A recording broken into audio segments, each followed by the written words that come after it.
జ్ఞాన సూక్తులు. సర్వ విజ్ఞానము ప్రభువు నుండి వచ్చును, అది కలకాలము ఆయన చెంతనే ఉండును. సముద్రము ఇసుక రేణువులను, వర్షబిందులను, అనంతకాలపు దినములను గణింపగలవాడెవడు?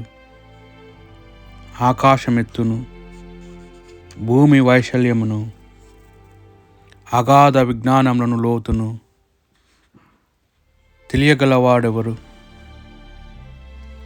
అన్నిటికంటే ముందుగా ప్రభు విజ్ఞానమును సృజించెను, కావున వివేకము ఎల్లవేళలా ఉన్నదియే. ఆకాశమందలి దేవుని వాక్యే విజ్ఞానముకు ఆధారము, శాశ్వతములైన ఆజ్ఞలు దానికి నిలయములు.